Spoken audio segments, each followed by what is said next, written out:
distingués invités à vos titres et qualités. Combien grande est notre joie de vous voir rassemblés à ces jours et en ces lieux pour la tenue du premier congrès extraordinaire de l'UDPS, notre cher parti. Votre présence en ces assises, malgré vos occupations ô combien multiples et nobles, témoigne à suffisance l'estime et la considération dont l'UDPS bénéficie auprès de chacun de vous. Nous en sommes reconnaissants et c'est de tout cœur que nous vous remercions. Voilà pourquoi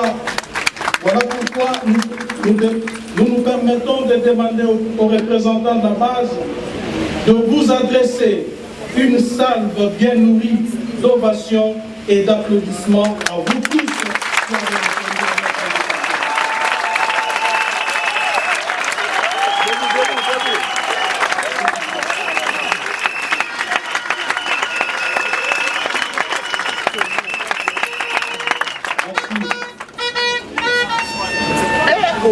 Mesdames et messieurs les congressistes, combattantes et combattants, pour la tenue de présentes assises, toute la base du parti s'est mobilisée comme un seul homme. Pas un seul combattant, pas une seule combattante qui n'ait son attention tournée vers les travaux que nous allons lancer ces jours. Personne n'a voulu être du reste. C'est ainsi que 1100 délégués, en provenance de Kinshasa, la capitale, de l'intérieur de notre pays et de la grande diaspora congolaise, ont été mandatés aux présentes assises afin de représenter ici l'ensemble de toute la base du parti. Voilà pourquoi, mesdames et messieurs les congressistes, vous avez droit, vous tous aussi, à un accueil retentissant. À vous-même ici présents et à toute la base que vous représentez, nous disons Jamboyenu, Jambotena, Asante sana, Bana betu boso, nyoyenu, Kadidi, Kudilabuni, Mambangi na beto, Mbote na beno,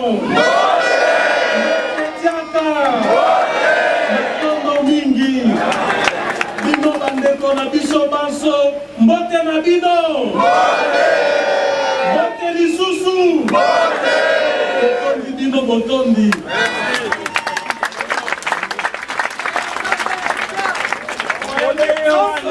Distingués invités, mesdames et messieurs les congressistes, combattantes et combattants, voici arrivé le moment de nous acquitter d'un devoir, celui d'honorer la mémoire de notre regretté, dont la brusque disparition est à l'origine de la convocation de ces assises.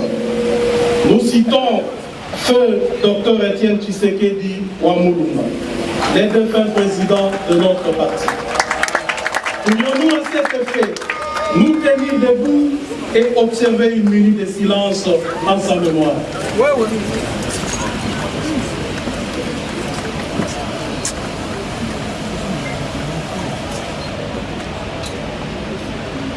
Merci.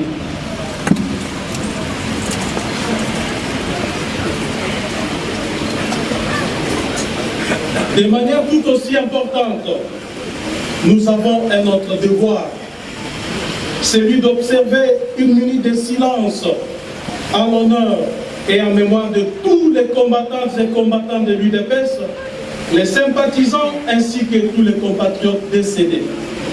Nos pensées vont plus particulièrement au secrétaire général adjoint honoraire Sadiki Mutombo, décédé de suite d'un accident de circulation juste au sortir de notre permanence le 27 de ce mois, le 27 mars de cette année, alors qu'il venait s'enquérir sur le bon déroulement des préparatifs de ces assises.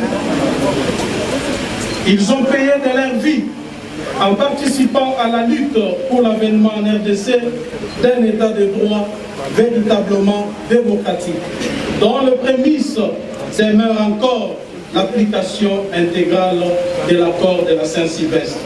Je vous en prie de vous tenir debout et d'observer une fois de plus une minute de silence.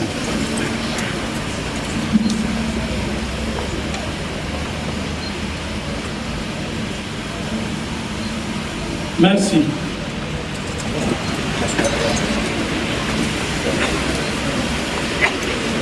Distingués invités, mesdames et messieurs les congressistes, combattantes et combattants. Un congrès, c'est toujours très émouvant.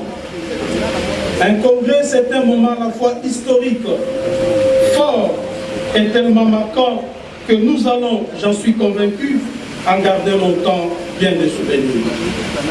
Un congrès, c'est aussi un cadre par excellence où les choses se décident et se déclinent. Nous avons connu un tout premier congrès ordinaire en 2010. Oui, voici 8 ans après, un tout premier congrès extraordinaire. En cheminant vers cette circonstance spéciale, solennelle et historique, une seule question a longtemps hanté nos esprits, à savoir quel devait être le contenu de cette adresse. Nous qui nous sommes vus brusquement propulsés aux charges premières du parti et du combat pour poursuivre le combat enfin de la survie de la nation au moment où les leaders maximaux est arraché de ce monde. Au-delà de la symbolique forte, présente et sans commune mesure, il est un fait indéniable que nous devons retenir. Aujourd'hui, nous faisons preuve de l'expérience en matière et de la maturité à la hauteur de nos responsabilités. Nous avons fait un parcours d'Europe, un parcours sur l'Europe, voudrais-je dire, depuis la mort de notre président. Oh, et des défis à relever. La liste est bien longue. Nous n'allons pas entièrement l'étaler ici.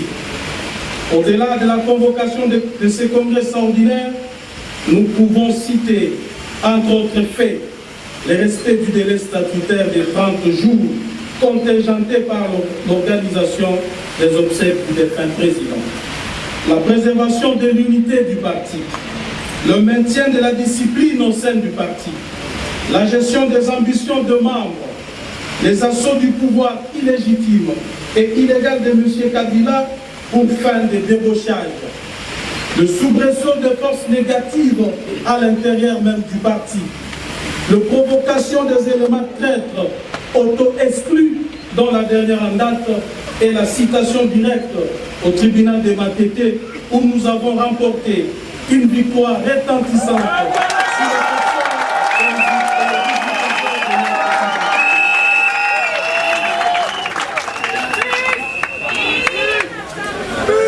À cette occasion, la légalité et la légitimité de toutes nos actions, incluant la convocation du présent congrès, ont été clairement confirmées par le ministère public.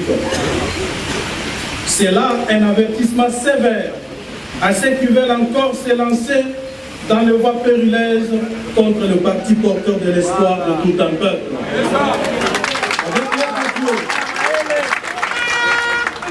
Avec l'aide de Dieu et avec le soutien de tous nos membres, nous arrivons à éliminer progressivement ces écueils qui jonchent les chemins. À l'UDPS, l'expérience du combat politique est à la fois notre identité et notre parcours citoyen depuis maintenant 36 ans.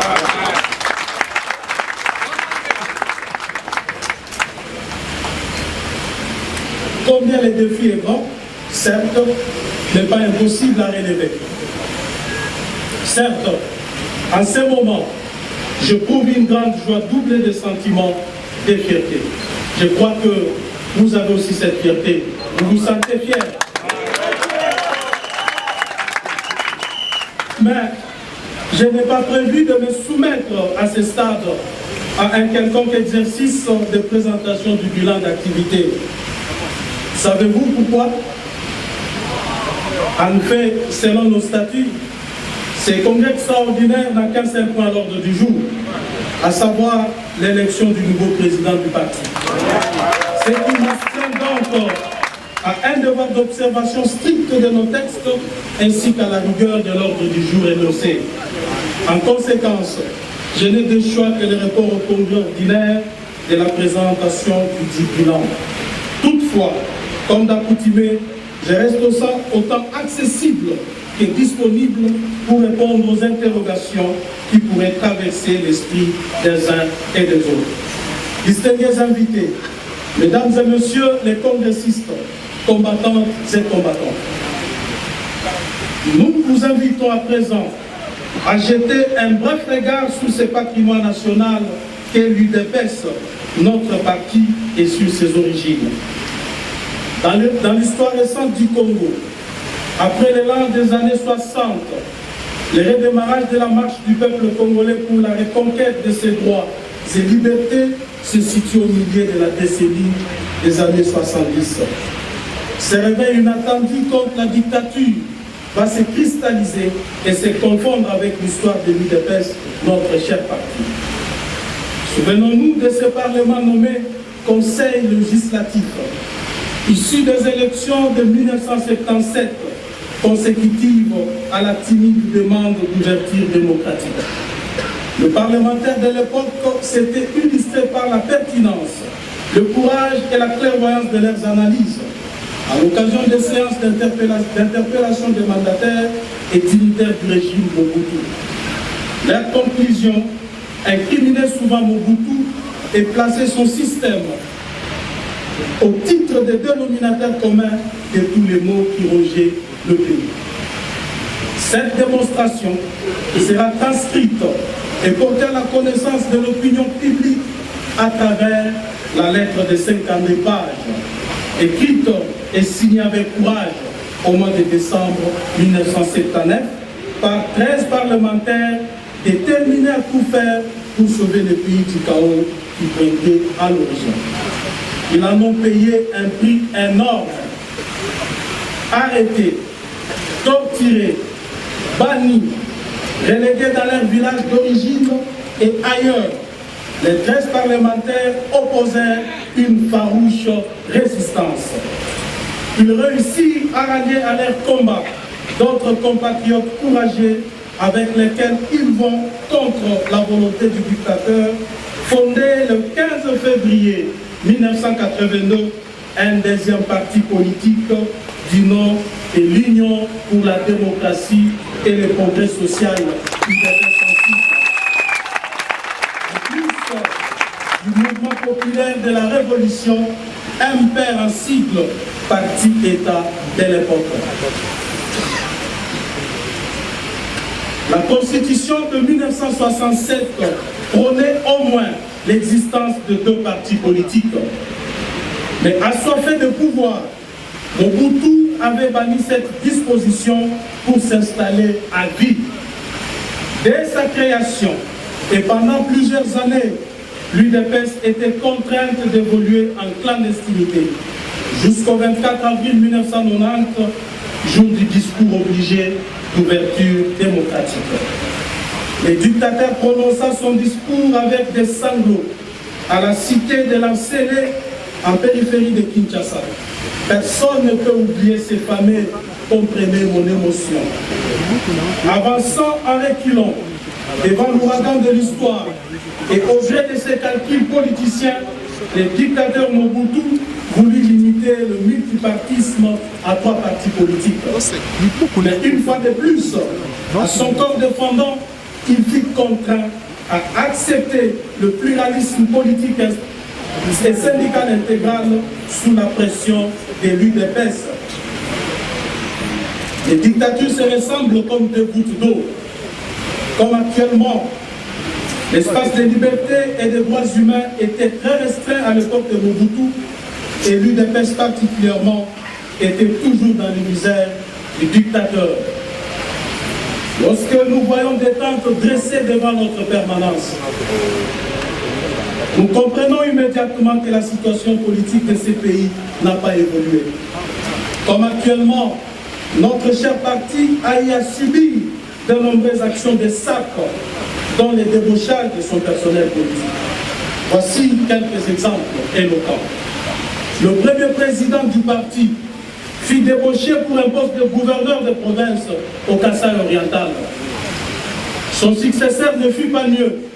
Il succomba à la tentation et se contenta du poste de conseiller politique du dictateur. Plus tard, D'autres cadres furent débauchés ou figurer dans divers gouvernements et complaisances, exactement comme nous en connaissons actuellement. Pour parer à la menace et éviter que l'UDPS ne soit décapitée et déstabilisée, la direction politique trouva un stratagème. Elle plaça à la tête du parti un directoire composé de 4 co-présidents. Cette parade se révéla payante. Des pluies sont tombées, des tempêtes se sont abattues sur elle, des vagues géantes ont déferlé contre ces murs. L'UDPS a tenu bon. Elle tiendra toujours bon jusqu'à l'éradication totale de la dictature et à l'instauration de l'État de droit démocratique.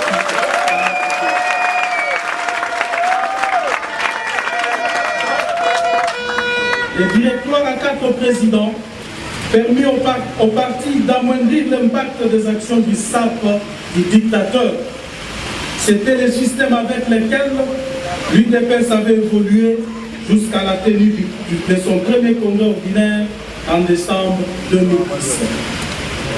Malgré la déperdition en cours de route de 3 membres, sur les 4 que composaient les directoires, le parti n'en souffrit pas outre mesure. Par sa constance et sa ténacité, grâce à ses autres qualités morales et intellectuelles, le président Étienne Tshisekedi a le mérite d'avoir servi de bouclier et de rempart infranchissables face aux assauts de tous les dictateurs qui se sont succédés à la tête de notre pays.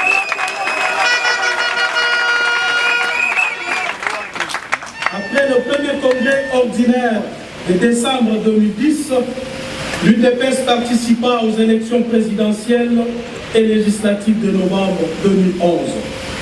Les hold-up électoraux ainsi que la dégradation de la situation politique et sécuritaire qui s'en est suivie n'ont pas permis à l'UDPS de finaliser la mise en place de son infrastructure de gouvernance. Ainsi, quant au soir du 1er février 2017, la mort vient nous arracher notre président du parti. Certains organes importants de la machine du parti, bien qu'existant statutairement, ont manqué d'animateurs jusqu'à la disparition du président.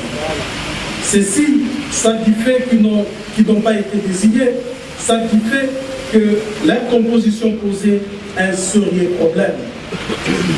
Au lendemain du 1er février 2017, à la mort du président du parti, l'absence d'animateur au sein de ces 2 organes rendait difficile l'application des dispositions statutaires relatives à l'intérim du président du parti.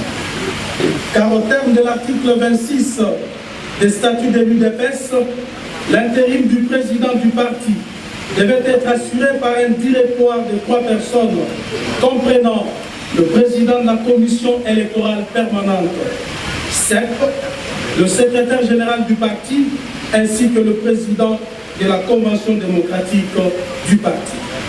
Sur les 3 membres du dit directoire, devant assurer l'intérim du président, seul un membre était disponible, en l'occurrence le secrétaire général.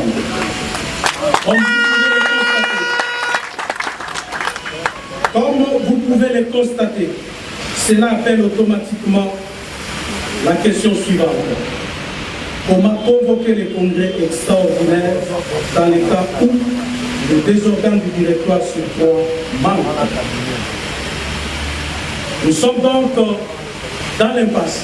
Certains diront ça. Pas tout à fait. Devant cette impasse, oui, que certains considèrent comme impasse, parce qu'il faut qu'on les cite comme ça, nous avons cherché la solution dans la jurisprudence de notre parti. En 2010, resté seul membre du directoire national, le président du parti avait valablement convoqué le premier congrès ordinaire du parti qui s'était tenu tout aussi valablement. Similitude frappante entre les 2 situations. Il n'appartenait pas au président du parti de recomposer seul les directoires nationaux. De même, ce n'est pas dans les prérogatives du secrétaire général du parti à pourvoir à la vacance de 2 organes dont les responsables font partie du directoire chargé d'assurer l'intérim. Voilà fois, à l'instar du président du parti, qui avait convoqué seul les congrès ordinaires, en l'absence des autres co-présidents au sein du directoire, de même le secrétaire général, le seul membre disponible du directoire pour l'intérim, a convoqué le présent congrès extraordinaire afin de pouvoir à la vacance à la participation.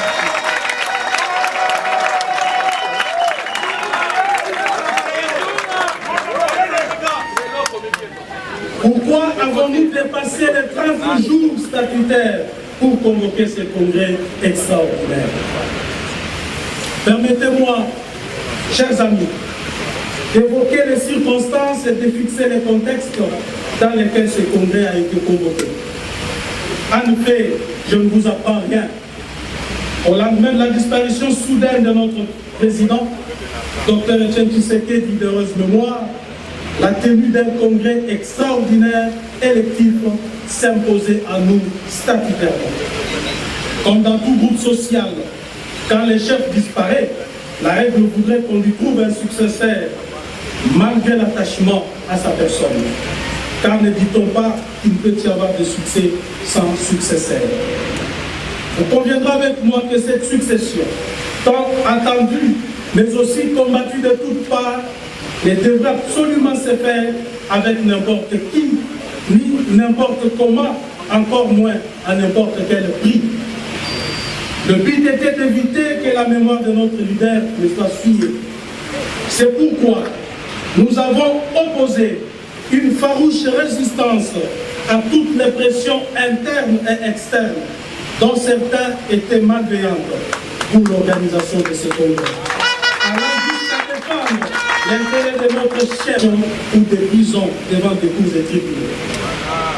Au-delà de ce que la raison pouvait nous dicter, le mois que la disparition du président avait provoqué en chacun de nous avait rendu complexe un contexte politique déjà critique. Disons-le franchement, nous étions tous convaincus qu'il n'était ni humainement acceptable, ni politiquement correct de convoquer un congrès dans la précipitation pour procéder à la succession de ces grands hommes d'État, de ces monuments historiques de notre démocratie encore balbutiante. Il a fallu d'abord resserrer nos rangs derrière l'actuel leadership. Ensuite, colmater les brèches que l'ennemi avait tenté d'ouvrir à notre sein. Et enfin, reprendre petit à petit confiance en nos capacités résiduelles de lutte. Ainsi, par notre combativité et la ponctualité de nos actions, nous avons évité de justesse que l'UDPS, notre patrimoine commun, tombe dans la guerre du loup.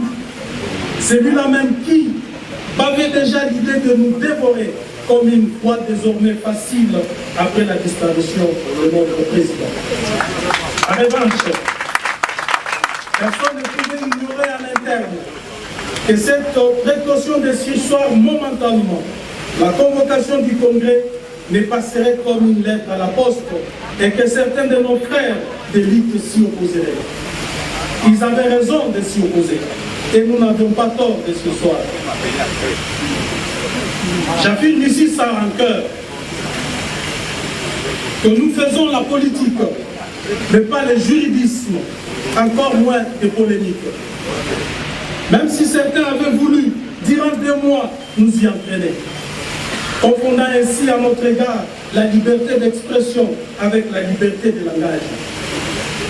En tant que responsable de l'exécutif du parti, c'est-à-dire le principal pilote d'une équipe composée de 4 copilotes, disposant d'un tableau de bord, après avis de mon équipage, la voie de la polémique ne m'engageait nullement. Mon souci,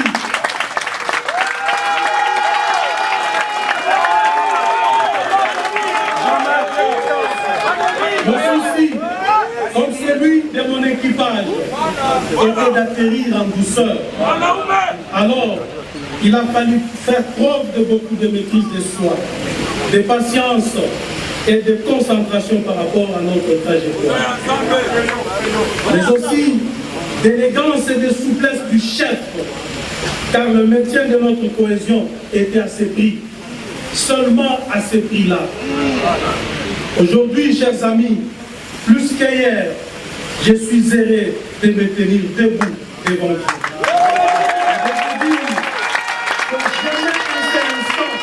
Je n'ai douté de notre aptitude à planir nos divergences.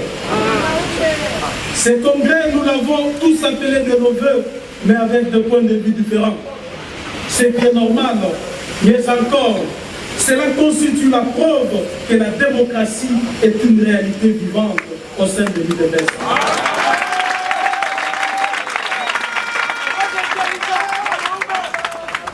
Et maintenant que nous l'avons obtenu, nous voulons qu'il se transforme en victoire. Non pas une victoire des uns contre les autres, mais bien une victoire de l'UDPS contre ceux qui ont trop tôt osé croire et parier avec une naïveté déconcertante que l'œuvre de toute la vie de Etienne Tshisekedi disparaîtrait aussi facilement après sa mort.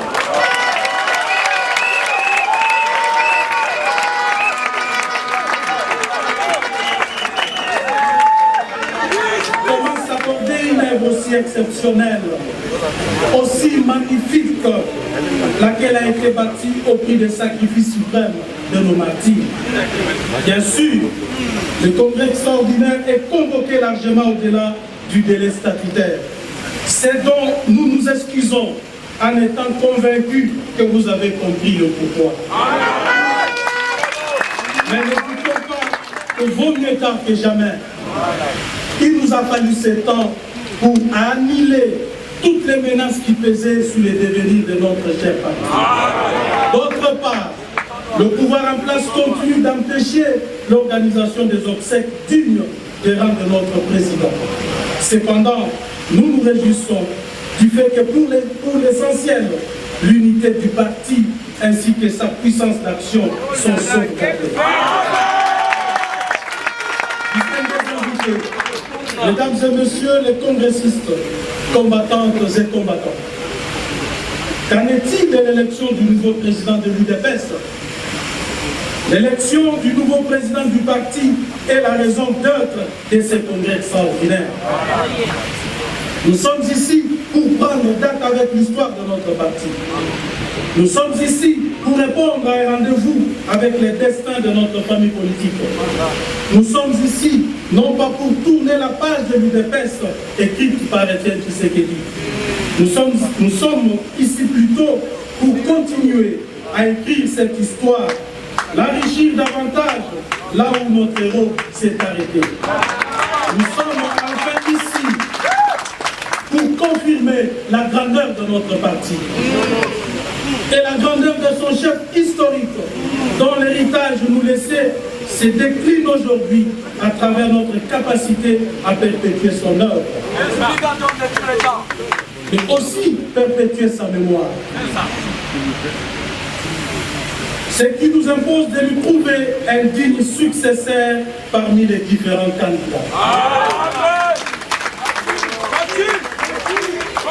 Alors que nous allons nous apprêter à départager les candidats, je vous exhorte, chers amis, chers candidats, de garder présent à l'esprit que l'intérêt de notre famille politique passe devant et avant vos ambitions personnelles. Soyez donc courtois les uns vis-à-vis des autres, afin d'offrir au monde entier, qui nous regarde en ce moment, un bel exemple de tolérance et de démocratie, lesquels fait cruellement défaut à ces pays. Souvenez-vous, nous avons le devoir d'offrir une autre image que celle, lamentable et médiocre, qu'offre actuellement au sein des institutions de la République ceux qui nous ont trahis. Faire ce qu'ils font et se réclamer disciple de Etienne Tshisekedi est un non-sens.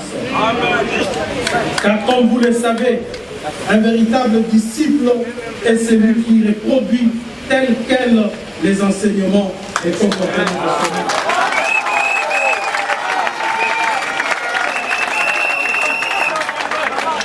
Avez-vous le sentiment que ces renégats se comportent comme notre héros? Toute la base du parti, l'ensemble du peuple congolais Et pourquoi pas la communauté internationale qui s'intéresse à ce qui se passe dans notre pays. Bref, tout le monde a les yeux rivés sur nous. Pour voir qui vous allez désigner pour succéder le fait de cœur Étienne Tshisekedi.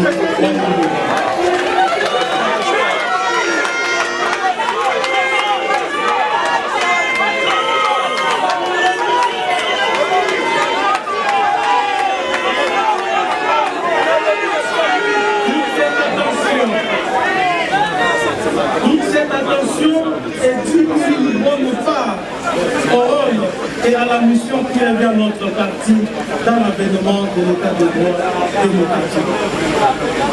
Mais aussi, cette attente découle de l'espoir pour beaucoup de voir l'UDPS porter son choix sur quelqu'un qui soit à même de succéder le défunt président. Ne l'oublions jamais, ces derniers avaient la capacité de rassurer tout le monde. Chers congressistes, qui allez-vous souverainement mettre à la tête de notre parti? Choisissez une personne vertébrée, courageuse, patriote, dotée de grandes qualités morales.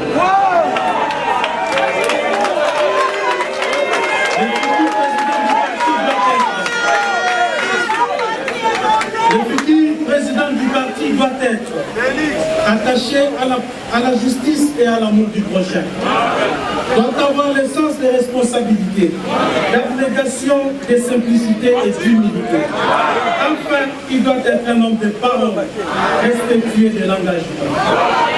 À l'instar d'Étienne Tshisekedi, il doit savoir tenir et rendre compte au peuple, qui doit toujours être au premier plan comme initiateur et destinataire de l'action politique. Avant toute action, le nouveau président du parti devra garder à l'esprit les questions pertinentes que s'est posées Étienne Tshisekedi avant d'entreprendre l'action. Quel intérêt le peuple a dans cette action? Que dira le peuple de cette action? Voilà pourquoi il ne se laissait pas et ne se dérobait pas à recevoir et à expliquer ses actions politiques à longueur de journée, même aux plus humbles de ses concitoyens. Mon cher candidat, voici un message particulier que je vous adresse. Dans les heures qui suivent, le parti sera entre les mains de l'un d'entre vous. Sachez qu'en aucun cas, le parti ne peut se transformer en un patrimoine familial ou en un bien sous la coupe réglée d'amis et de copains.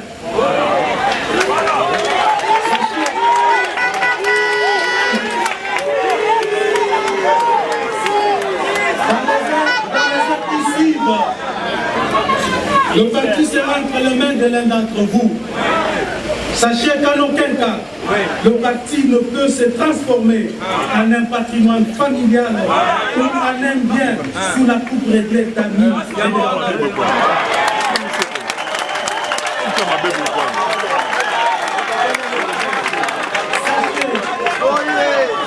Sachez que l'UDPS est un patrimoine commun qui a vu plusieurs de ses filles et de ses filles mourir et la blessure est encore saignante.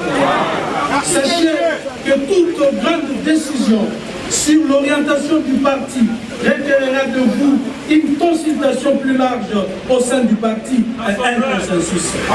Cela favorisera la consolidation de l'unité du parti et nous évitera de frustrations inutiles.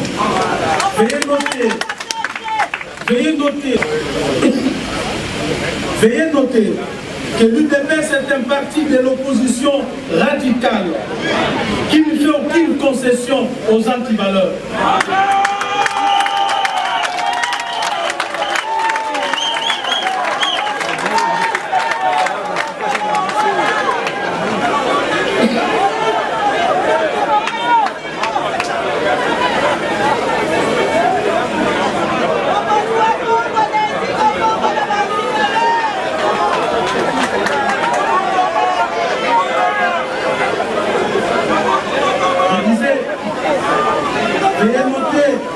Que l'UDPS est un parti de l'opposition radicale qui ne fait aucune concession aux antivaleurs et qui ne peut s'accommoder à aucune dictature.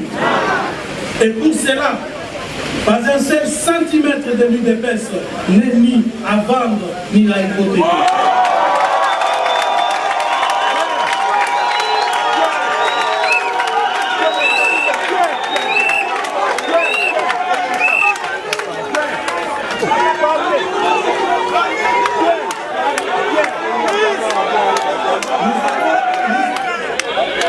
Nous avons pour doctrine la social-démocratie et notre devise est liberté, égalité et solidarité.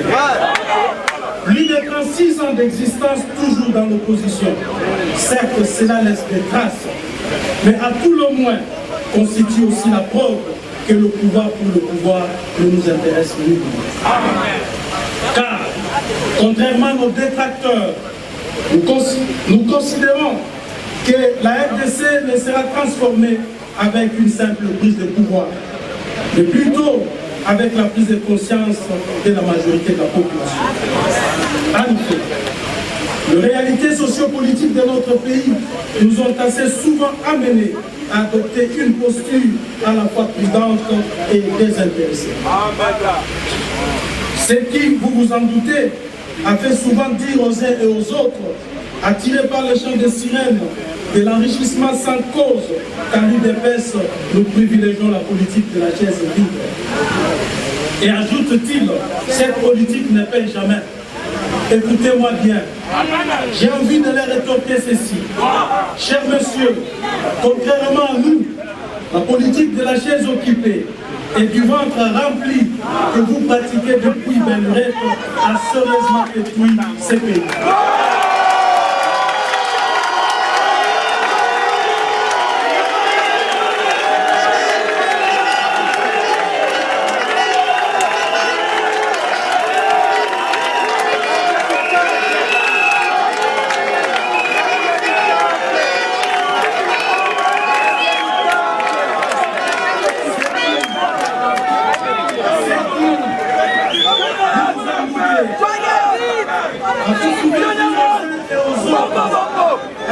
Le chant des sirènes, de l'enrichissement sans cause, quand l'UDPS nous privilégions la politique de la chaise vide.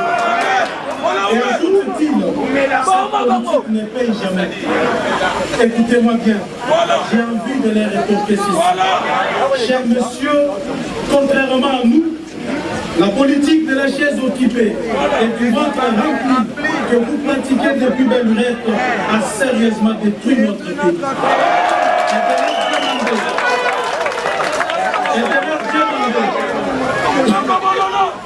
Avez-vous le sentiment que les Congolais vivent mieux parce que vous pratiquez cette politique? Chers candidats, vous voulez succéder à Étienne Tshisekedi. Voici comment nous l'avons appelé. Yachichi. Entendez, grand frère Chichi, pour exprimer la confiance qu'il inspire à ses compatriotes. Tel un grand frère, un aîné, qui assure la garde de plus jeunes en l'absence de papa. On l'appelait aussi Mokongo Yanzoko. Littéralement, dos d'éléphant, pour traduire son patriotisme, son altruisme, son engagement à consacrer l'essentiel de sa vie à la cause du plus grand nombre de ses compatriotes. Infatigable à porter des charges énormes. Nous l'appelions aussi Moula Kwasa. Littéralement, celui dont la masse occupe pleinement le fauteuil dans lequel il est assis. Autrement dit, l'homme qui convient pour occuper le trône. Ou encore, celui dont la personnalité ne laisse pas beaucoup à redire. Moïse, tantôt Salomon d'Afrique, ou encore Mandela congolais. Ces personnages historiques sont connus de tous pour en comprendre facilement l'essence de la vision. B52, l'arme redoutable contre les dictatures.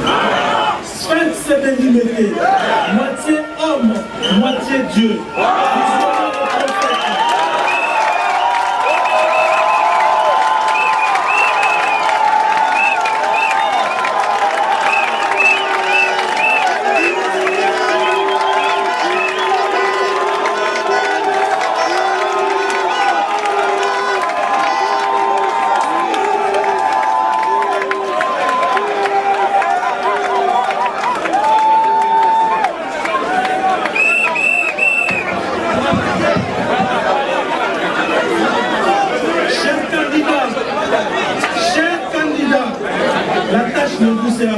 succès. D'autant plus que le peuple jugera votre action par rapport à ces grands personnages que vous voulez succéder.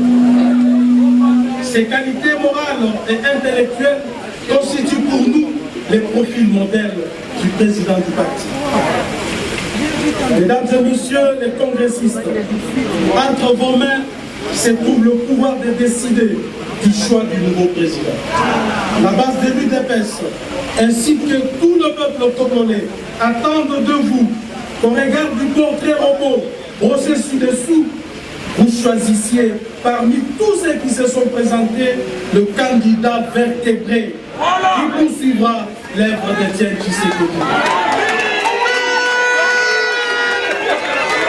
Et qui fera traverser le Jourdain au peuple congolais pour son entrée triomphale dans l'état de droit démocratique, notre terre promise. En effet, nous sommes sur ce chemin.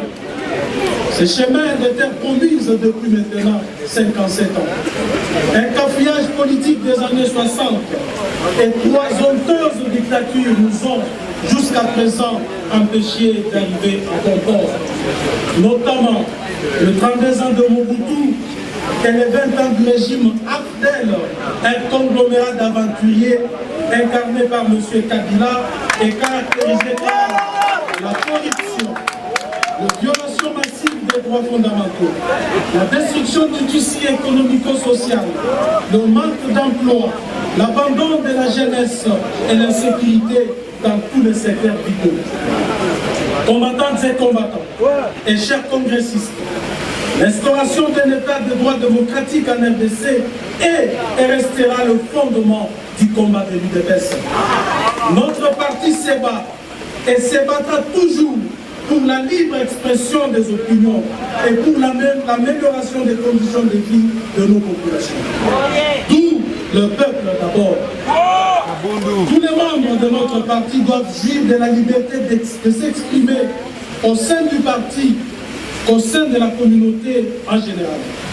Toutefois, cette liberté doit se limiter là où commence celle des autres. Chaque membre du parti se doit de veiller à ni entraver ni nuire aux droits et libertés d'autrui. Cependant, concernant les intérêts du parti, en plus de l'obligation faite à chacun de les défendre, il y a cette autre obligation d'obéir à la hiérarchie du parti et de respecter ses statuts et règlements ainsi que sa ligne de conduite telle que définie par les instances compétentes.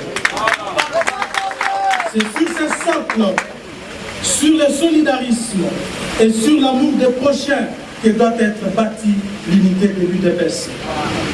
Avant de clore notre adresse de ce jour, il est important que tous nous nous exhortions à fournir l'effort nécessaire pour bien vivre ensemble.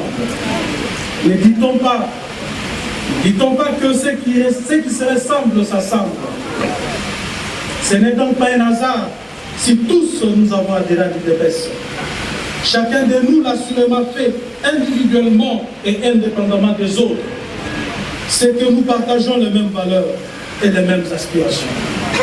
Si chacun de nous se donne la peine d'arrondir quelque peu les angles trop aigus de sa personnalité, il est possible que nous puissions cheminer harmonieusement ensemble. Pourvu que chacun veille à ne pas énerver les socles sur lesquels l'unité du parti est bâtie, comme dit plus haut. Fait-on chacun faire cet effort de tolérance interne, réciproque, de l'acceptation volontaire de nos petites différences, inhérentes à notre nature individuelle propre.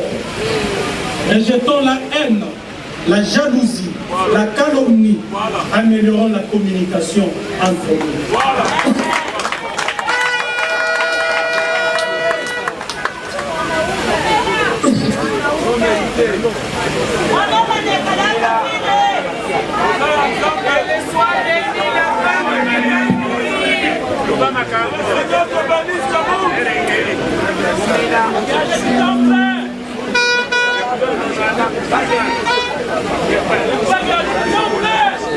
Je disais, rejetons la haine, la jalousie, et la calomnie. Améliorons la communication entre nous. Évitons la délation ainsi que les accusations gratuites sans preuve. Bâtissons l'UDPS, notre parti, dans l'amour du prochain. Et l'UDPS sera toujours un parti fort et très grand. Nous avons devant nous l'opportunité de faire de notre parti une grande organisation politique impersonnelle. Une véritable machine capable de remporter les élections à tous les niveaux. Une véritable institution qui va au-delà des ordres. Pour que tout cela soit possible, chacun de nous doit mettre de côté ses intérêts personnels et privilégier l'intérêt commun. Distingués invités, mesdames et messieurs les congressistes, tout au long de nous entretenus du contexte politique et des circonstances dramatiques qui ont milité à la convocation de ces assises qui se tiennent aujourd'hui, 8 ans après le précédent. J'ai rappelé la raison de notre rencontre et mis en évidence son importance quant à l'avenir de notre parti, saluant par la même occasion la mémoire des seuls et ceux qui nous ont quittés dans ce combat. J'ai également pris soin de vous relater le péripéties ainsi que les précautions auxquelles nous étions astreints, mon équipe et moi-même, étant donné que l'objet de cette convocation est bien circonscrit et que le respect de ces protocoles nous oblige. J'ai expliqué l'opportunité à ce stade de procéder au bilan d'activité depuis notre avènement. Je m'excuse, j'ai expliqué une opportunité à ce stade de procéder au bilan d'activité depuis notre avènement au secrétaire général en août 2016 jusqu'à ce jour. Par la même occasion, j'ai lancé un appel solennel au futur président élu du parti quant à la préservation de notre vision politique. J'ai exhorté les candidats présidents de l'UDPS à la courtoisie et à la tolérance, afin de faire rêver les Congolais et le monde qui nous observe de près quant à notre capacité à pratiquer en interne la démocratie et la transparence, des valeurs cardinales qui constituent notre cheval de bataille. J'ai énuméré quelques éléments constitutifs de notre mission, non seulement en tant que l'UDPS, parti politique, mais aussi en tant que modèle d'idéal et de courage, héritage de nos pères fondateurs.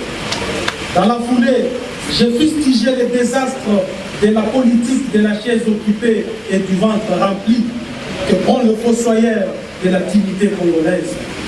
Concernant les critiques qui nous sont réservées en rapport avec notre supposée politique de la chaise vide, qui soi-disant ne paie jamais, j'ai démontré avec force que l'UDPS n'entend pas accéder au pouvoir pour le pouvoir. Nous accéderons au pouvoir pour l'intérêt du peuple congolais.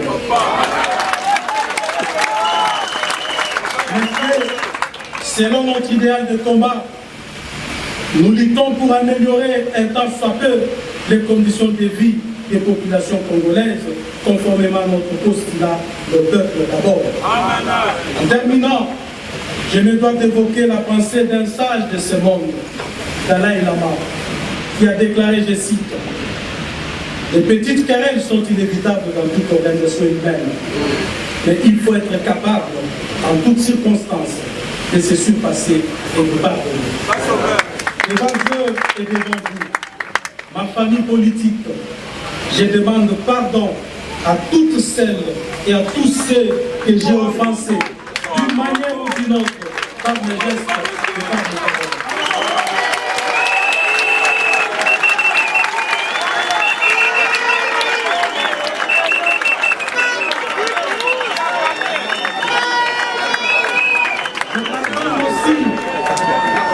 Je pardonne aussi en même temps toutes les personnes qui, de près ou de loin, directement ou indirectement, de manière visible ou invisible, ont porté atteinte à ma personne ou à ma réputation.